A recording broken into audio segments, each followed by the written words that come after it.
Nós estamos numa série de exposições bíblicas que tem o tema bimestral A Igreja que Serve. Iniciamos no domingo passado e hoje nós vamos falar sobre o Salmo 100. Então abra sua Bíblia, servindo com alegria. De que forma você serve a Deus? O que enche o seu coração quando você está trabalhando no reino de Deus? Professora de escola bíblica, secretária de algum departamento ou sociedade interna, diácono, músico e muitos outros que trabalham no reino de Deus, na igreja do Senhor. O que motiva o seu trabalho? Então abra sua Bíblia no Salmo 100 e vamos ouvir a voz do Senhor, que certamente falará aos nossos corações e dará para nós orientações claras em como servir ao Senhor com toda a alegria da nossa alma. Salmo 100, mesmo assentados, leitura alternada. Celebrai com júbilo ao Senhor todas as terras. Servi ao Senhor com alegria, apresentai-vos diante dele com cântico. Sabei que o Senhor é Deus, foi Ele quem nos fez, dele somos. Somos o teu povo e rebanho do seu pastoreio. Entrai por suas portas com ações de graças, e nos seus átrios com hinos de louvor. Rendei-lhe graças e bendizei-lhe o nome. Porque o Senhor é bom, a sua misericórdia dura para sempre, e de geração em geração a sua fidelidade. Palavra do Senhor. Obrigado a Deus. Obrigado porque o Senhor nos deu o privilégio em servi-lo. E como nós acabamos de cantar, tudo o que fazemos para ti ainda é pouco diante de tudo que fazes por nós. Mas queremos fazer cada vez mais. E queremos fazer ainda mais com alegria da alma, com disposição no coração. Fala conosco, precisamos servi-lo melhor. E só podemos servi-lo melhor quando aprendemos com o Senhor. Oro em nome de Jesus. Amém. Certamente você já realizou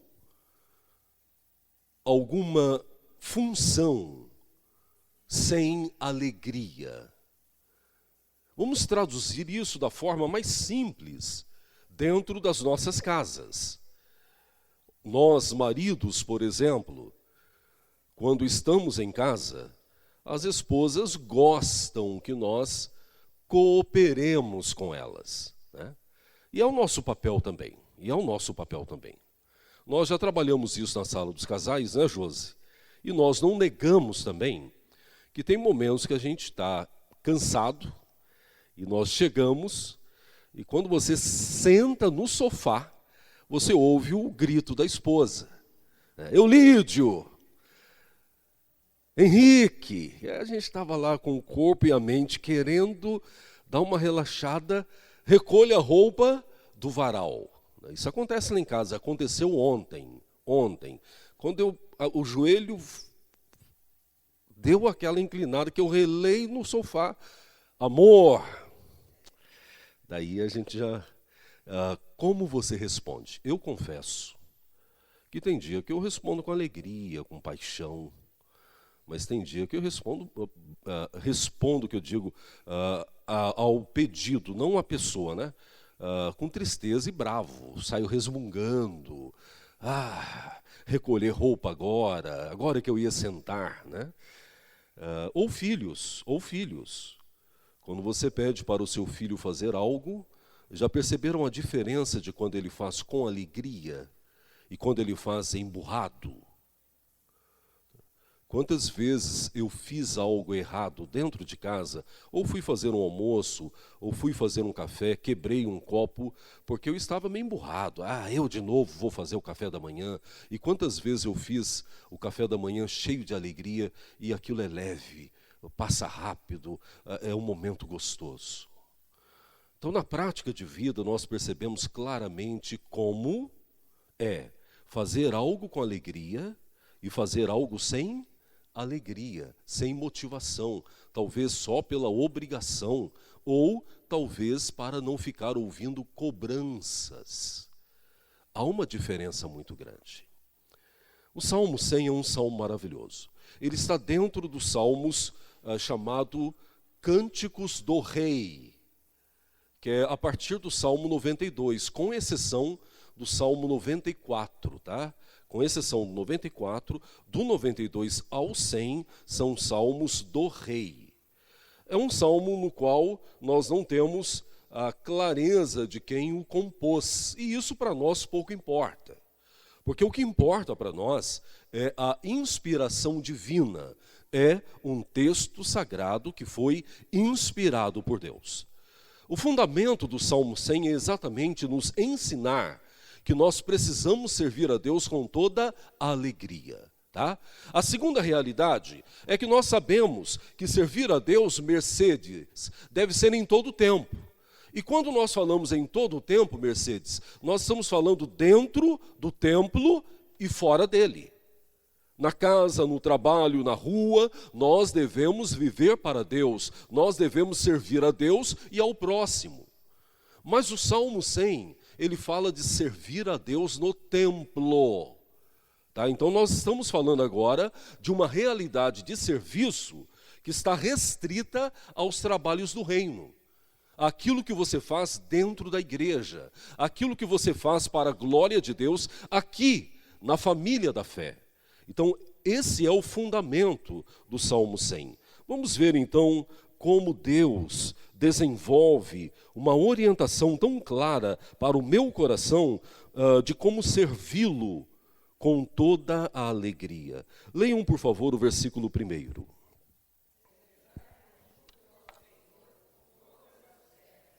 Amém. A primeira perspectiva do salmista é revelar para nós que nós estamos servindo a um Deus que é Senhor de todos. Não é algo comum no Antigo Testamento, porque no Antigo Testamento havia uma compreensão muito clara que a bênção de Deus estava derramada sobre o povo de Israel.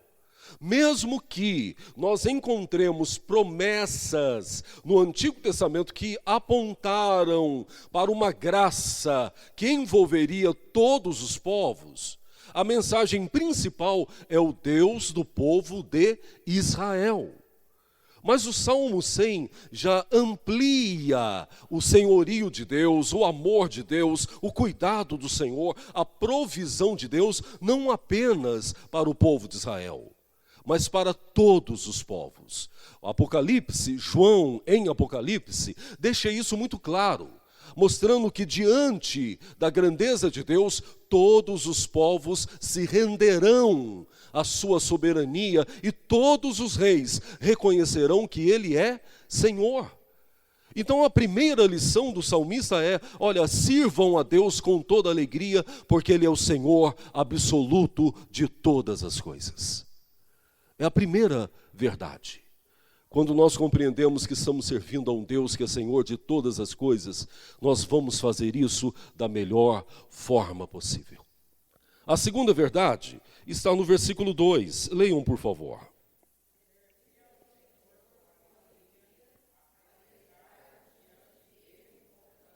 Amém. Ele não recebe qualquer serviço que nós façamos somente por obrigação, somente por cobrança. Quantas vezes você veio para o trabalho sagrado apenas por obrigação ou com medo de cobrança? Quantas vezes eu vim para cá sem alegria? Não, eu tenho que ir porque eu tenho que fazer. Sem o menor conceito possível de disposição de alma. E é um grande desafio. Para nós que temos família, e a família está dentro do nosso lar, você sabe muito bem do que eu estou falando. Tem dia que dá tudo certo, mas tem dia que as coisas ficam tortas. Você se programa para sair no horário e não sai. E quando está saindo, dá alguma coisa errada. E quando você pensa em entrar no carro, tem filho que está levantando da cama. E isso vai tirando a nossa sossego, não é verdade? Tira o sossego. E você entra num carro, já, no meu caso, 15 para as 9 ou 20 para as 9, meu coração já está agitado. E nós vivemos numa cidade em que o trânsito não é fácil. É por isso que eu falo para vocês, irmãos, ao médico, da importância do prelúdio. Já falei para vocês várias vezes, vou repetir. O prelúdio é o momento em que você vai ficar calmo, não é hora de conversar com ninguém, É hora de falar para Deus, Deus, eu vou aquietar minha alma, porque quantas vezes do deslocamento de casa até aqui foi uma grande tribulação. A gente chega aqui agitado, nervoso, buzina no trânsito, é carro que para na sua frente, é um rolo. O prelúdio faz com que a nossa alma, ouvindo a música que é dedicada ao Senhor, se aquiete, tranquilize, para que no momento em que nós vamos cantar ao Senhor, nós façamos isso com alegria e com compreensão do que nós estamos fazendo, e não de forma mecânica, não de forma automática. Deus não aceita nenhum serviço que não é feito com a alegria da alma. E isso depende de mim, porque o que ele tinha para fazer, ele já fez. Veja o que o salmista fala, porque ele é bom. Quando eu compreendo que Deus é bom em todo o tempo, e a sua bondade permeia toda a terra, e não há um minuto que ele não seja bom para a minha vida, então o meu serviço ao Senhor sempre será cheio de alegria. Versículo 13, leiam por favor.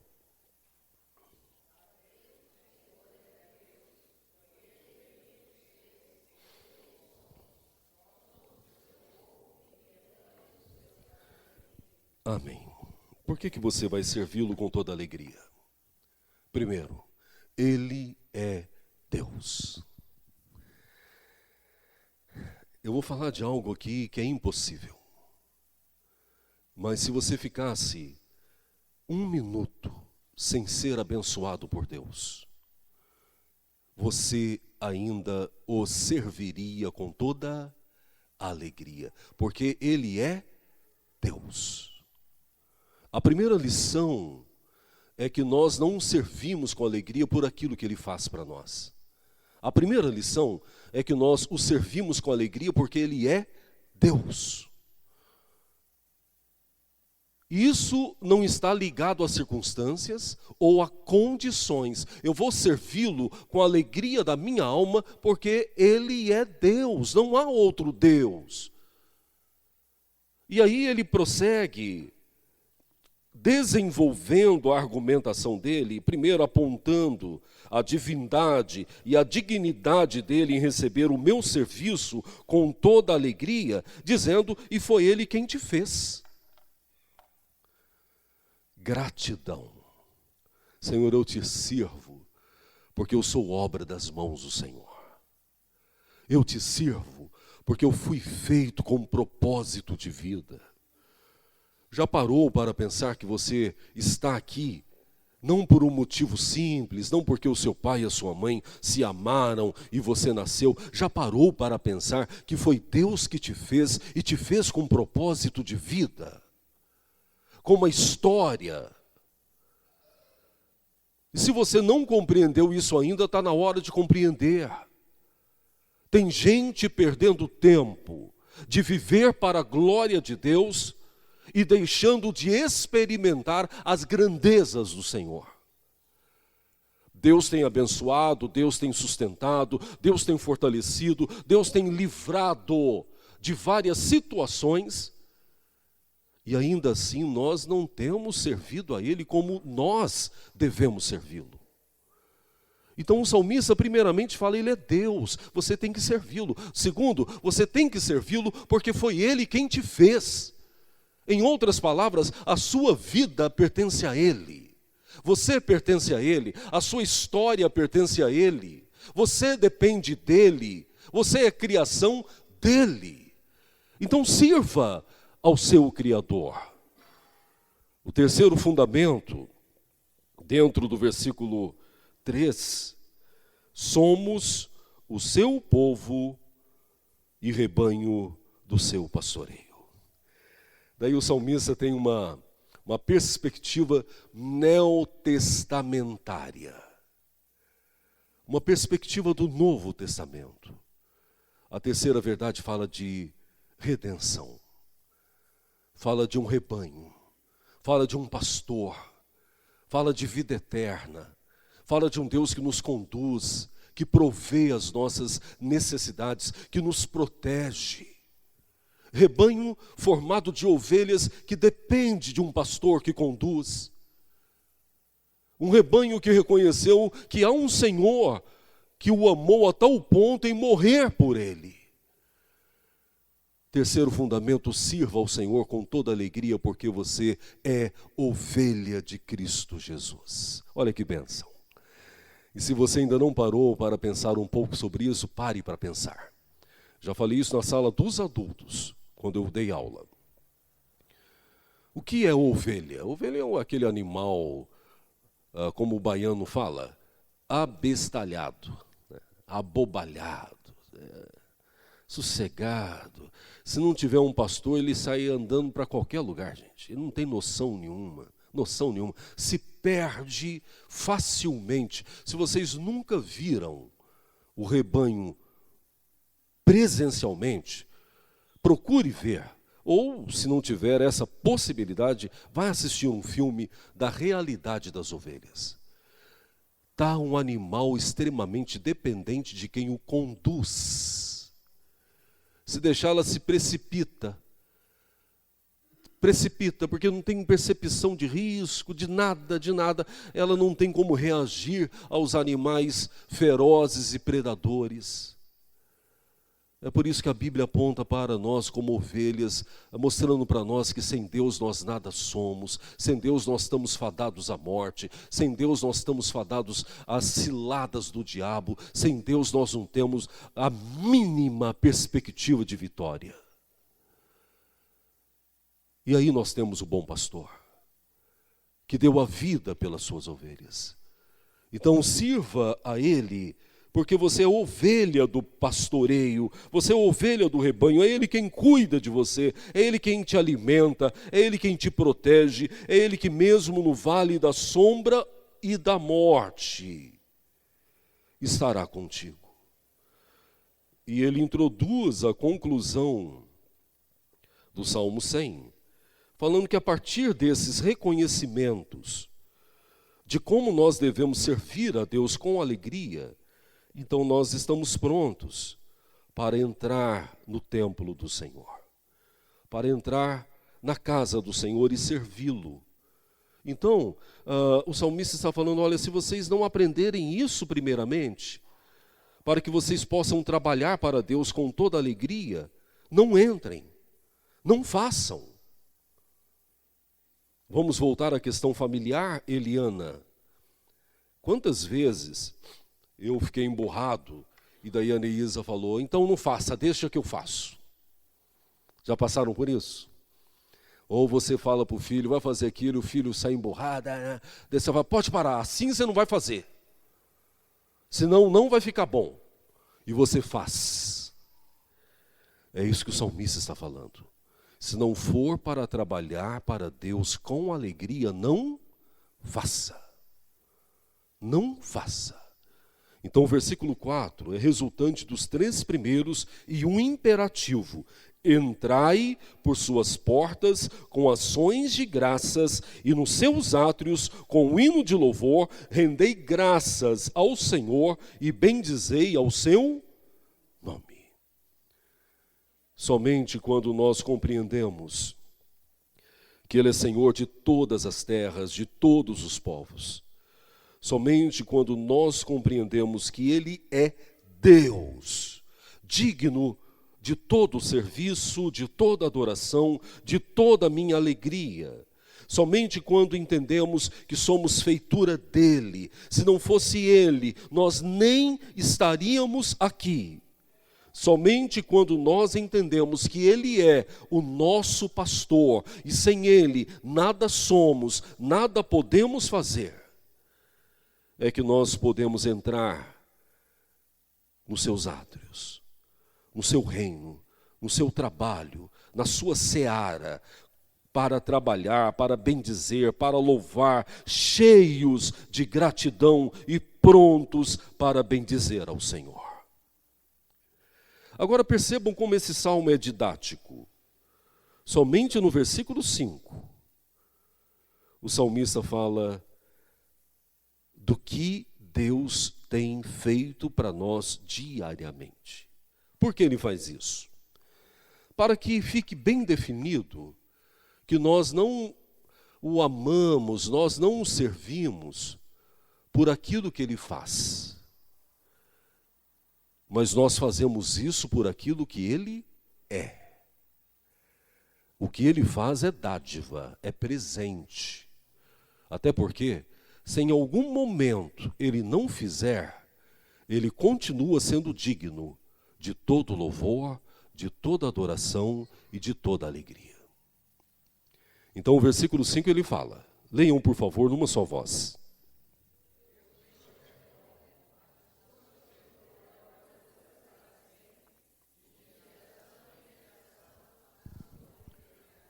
Amém.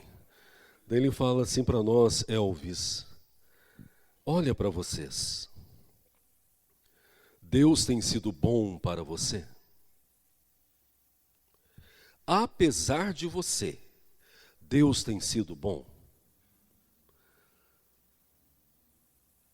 Nós temos essa frase ela teve uma proporção muito mais densa da pandemia para cá. A frase é mais ou menos essa, Deus é bom em todo tempo. Como que é, Josi? Em todo tempo Deus é bom. Irmãos, a bondade do Senhor permeia toda a face da terra. Então é por isso que nós o adoramos, por isso que nós o louvamos. Independente de você, Deus continua sendo bom. Quando um filho não atende a sua ordem, é o meu caso, eu fico bravo. Vai dar um nervoso. E aí bate aquele senso equivocado de justiça, sabe, Amauri? Não atendeu, também não vou atender. Essa semana eu falei isso para o Gabriel. A mãe pediu alguma coisa, daí deu aquela rosnada. Daí eu cheguei na porta. Não peça nada essa semana. Daí o salmista fala, Deus é bom. Independente de você, Deus é bom. É por isso que o Salmo 139 é uma poesia que fala profundamente na minha alma, mesmo que eu não queira, Deus me ama. Salmo 139. Se eu pegar as asas da alvorada e voar para o mais distante possível, ainda lá o Senhor guiará a minha vida. E se eu for no mais profundo dos mares, ainda lá as mãos do Senhor me sustentarão. Ele é bom. Ele não depende de mim para que ele seja bom. Ele é bom. Segundo, a misericórdia dele dura para sempre. Misericórdia é a ação de Deus em não nos tratar como nós merecemos. O que você merece? Nós pecamos em todo tempo. Por pouco eu sou infiel a Deus. Por pouco eu brigo com Deus. Por pouco eu rosno para Deus. Por pouco eu faço greve, faço pirraça. Não vou orar mais. Não vou mais na igreja. Por pouco. E aí ele fala, não, você vive porque ele continua te mantendo vivo. É por isso que em outro salmo o salmista fala, Senhor, olha para mim conforme a multidão das suas misericórdias, e não conforme o meu pecado. Porque se ele olhar para mim conforme o meu pecado, eu não resisto à presença santa do meu Deus. E finalmente, e de geração em geração a sua fidelidade. Deus é fiel. 3 atributos de Deus que não dependem de nós em nenhuma esfera. Primeiro, Deus sempre será bom. Segundo, Deus é misericordioso. Terceiro, Deus é fiel. Deus é fiel. Que nós possamos oferecer a Ele o melhor de nós. Que o nosso serviço no reino de Deus, volta a falar, você serve a Deus dentro e fora do templo. Mas aqui o texto é restrito, está falando do serviço da obra, do templo, do reino de Deus, da seara do Senhor. Que o seu serviço a Ele seja cheio de alegria para a glória do Senhor. Deus te abençoe em nome de Jesus. Convido-vos a se levantarem, vamos orar ao Senhor.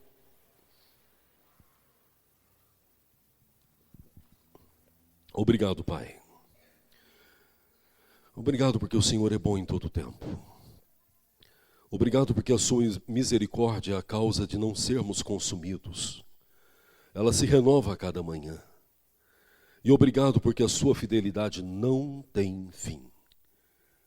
Ela vai de geração a geração. Os atributos do Senhor que nos fazem conhecer o Senhor. Conhecer um Deus que é Senhor de tudo e de todos. Conhecer um Deus que nos fez.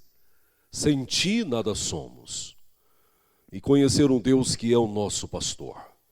Não podemos caminhar sem ti.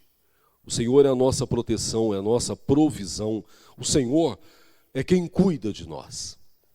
Então, ó Pai, que nós possamos nos oferecer ao Senhor em serviço cada vez mais. E que o nosso serviço ao Senhor seja cheio da alegria da nossa alma. Porque nós não podemos oferecer nada que seja menor do que isso. A alegria da nossa alma. Obrigado pela tua palavra que é viva, tão esclarecedora. Nós jamais poderemos chegar ao Senhor e justificar a nossa falha dizendo, eu não sabia. A tua palavra nos ensina. Então, ó Deus, que a partir de hoje, a começar em mim, todo o serviço que fizermos para o Senhor, no plano da igreja, do templo, do reino, da seara, que seja cheio da alegria da nossa alma. Em nome de Jesus. Nos dê um domingo cheio da tua presença. E agora que estaremos iniciando a escola bíblica, que seja um tempo de aprendizado sobre o Senhor. Em nome de Jesus. Amém.